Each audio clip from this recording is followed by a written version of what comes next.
It's pool season, and if you have a pool, is your pool ready to go? It's time to do some maintenance. That's what we're talking about today.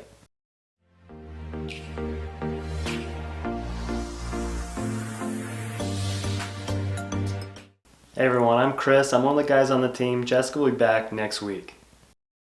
Do-it-yourself pool maintenance is not a good idea. I've had a pool myself before, and I will just say that I don't recommend it.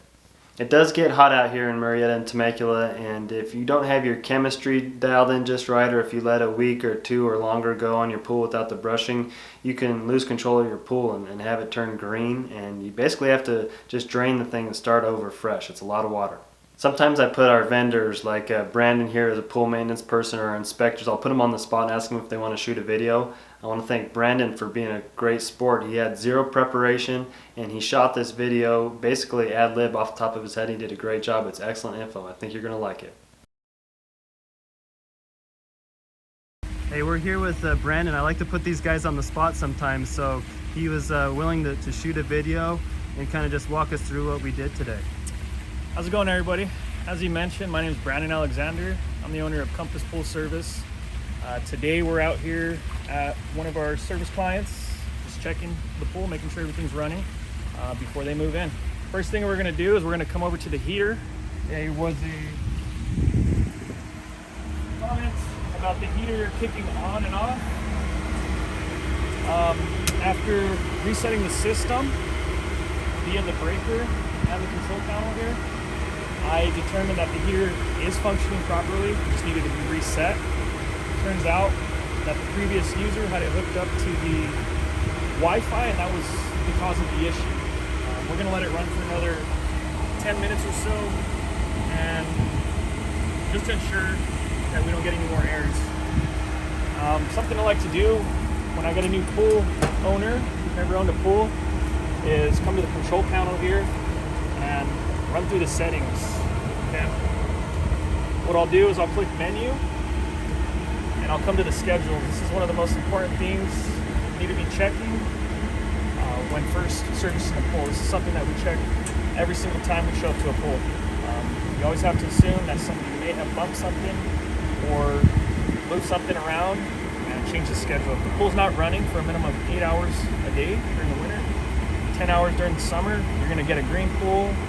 You're going to have leaks start happening, just a whole mess of stuff that can be avoided by running your pump the right amount of time. So right here, as you can see, we have the pump running from 8 to 4, a total of 10 hours there, which should have the pool set up for summer. Shouldn't have any issues. You want the water to circulate at least 10 times a day. With that schedule, it'll get a little bit more than that based on the pump size we have over here. This is one of your pretty basic setups. It's a stay right variable speed pump. This pump can be controlled manually via the pump itself on this panel right here, or the phone inside with this Pentair device right here. Through that Pentair device, the user, the homeowner, they're able to control the spa, click the heater on, switch valves, and pretty much get readings on how their equipment is, which is really important. With pool equipment, you got to be very careful. You got to check it at least once a week. If you don't, you're going to have pipes bursting, filters exploding, and a green pool, among other things. At Compass Pool Service, we do stuff a little bit different than other pool cleaners, but by doing things different, we keep our pools clean. Especially out here, we have the Santa Ana winds. They're continuously dumping debris, organic material, and a bunch of other stuff into the pools. As you can see, it's been a full week since this pool's has been clean, and there's already debris at the bottom. To lessen that, what we do every time when we show up is we come to the pool and we brush the entirety of the pool walls. It's a step that's skipped by a lot of other pool companies and homeowners just because the knowledge behind it, they don't know that it needs to be brushed if it doesn't look dirty. Just because it looks clean doesn't mean you can skip that step. By doing that, you prevent algae buildup and you keep your pool shimmering and glistening the way it should be. After you brush the walls, you want to come around and brush the entire tile line. you can see on this pool after 1 week, there's a line of debris. And as the water level decreases, that debris line will get bigger. So to prevent this, what you do is you brush the entirety of the tile. The next step that we do after we brush the pool is we net it. Vacuum if needed. This pool, as you can see, there's a lot of debris at the bottom. I would pull out the vacuum and vacuum as much debris as I could. With the spa, it'd be the same thing. We would vacuum, net as needed to where there's zero debris inside the spa.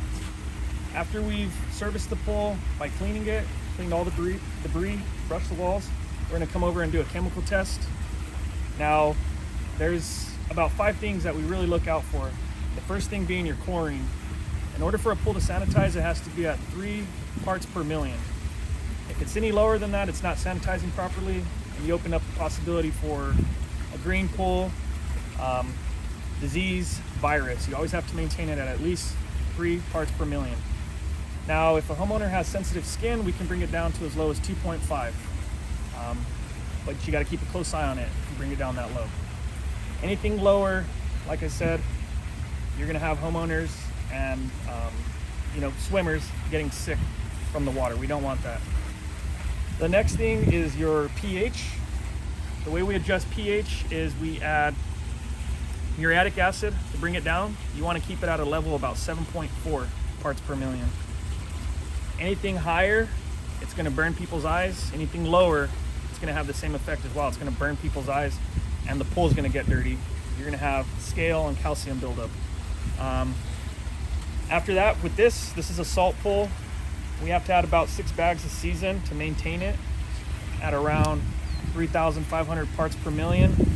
3,500 parts per million of salt in the water at any given time. All right, so the last thing that we want to go over is conditioner. You'll commonly hear it by your pool tech or your pool company referred to as conditioner. The real name for it, a lot of people don't like to use it, is cyanuric acid. What cyanuric acid does is it acts as a sunscreen for all your other chemicals in the pool. Too little of it, your chemicals will burn off, and you're going to have to be consistently adding them. Too much, your chemicals won't function, and you'll never be able to get the pool back to the clarity or the cleanliness that it was, because your chemicals are going to be obsolete when you pour them in there. So you want to be real careful when you're adding conditioner to the pool. Like I said, too much of it will totally destroy the chemical bonding that happens once it enters the water. So to avoid that, make sure you ask your pool tech what your conditioner levels are and if they are within ideal range. Well, I hope that was helpful on the pool maintenance side with Brandon. I want to thank him again for that, and thank you for watching. We'll see you next time. Bye.